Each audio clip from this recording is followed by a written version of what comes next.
So this is how thoroughly realistic Nintendo's sound engine is. Not only is everything live processed, but even when you create structures, they all have different tunings. Like these are making. I'm basically making tuning forks right here. So I basically just made a music instrument. Check this out. See if you recognize the melody.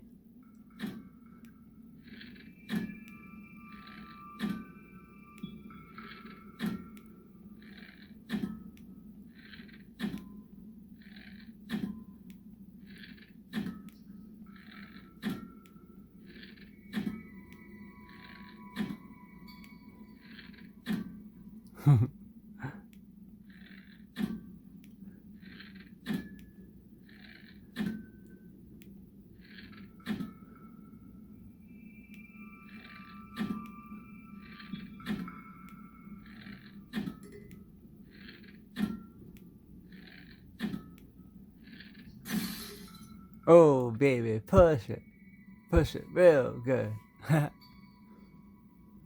But yeah, everything is basically that acoustically realistic. The amount that I have the stakes in there, they're basically one octave. So one would be one full octave, right? So if you were to bury it halfway through, you get a half tone. You bury it a third, you get a third tone, you get a third. And if you stack them, then you get two octaves.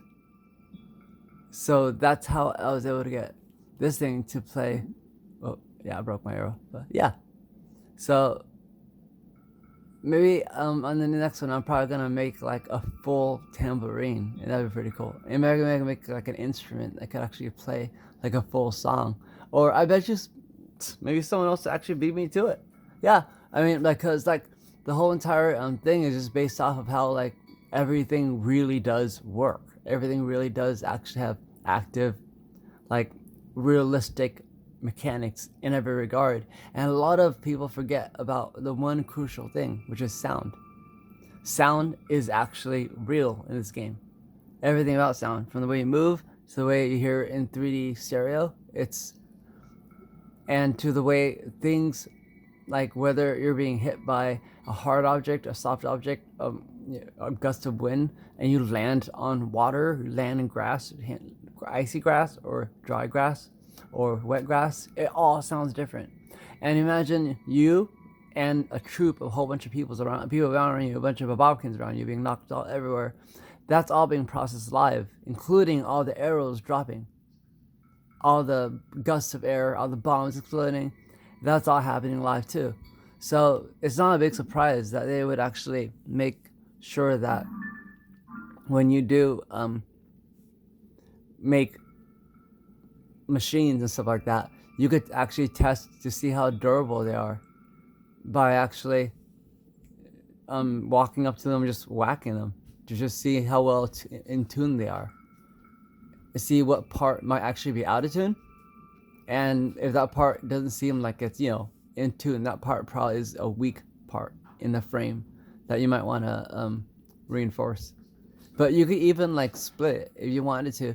You could actually add like another note and play a chord.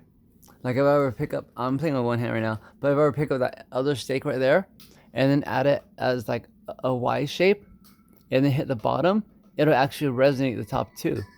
So then you would actually end up playing a chord, or not necessarily exactly a chord, but two tones at the same time. And you could do as much as you want with that. So I don't know how creative you're gonna get with that, but you could just go through and just nail a bunch of stakes together and make chords out of them, and then through that play the background section, play a whole chord progression, and then play the notes that you'd want. So I'm using stakes right now because I thought they're the easiest, because you could actually, put them exactly at the correct interval to get the exact note, exact pitch you want. But I don't know what else in the game works as well. I bet you could do the same thing with ice if you melted it. So that would be my other suggestion. But yeah, what do you guys think?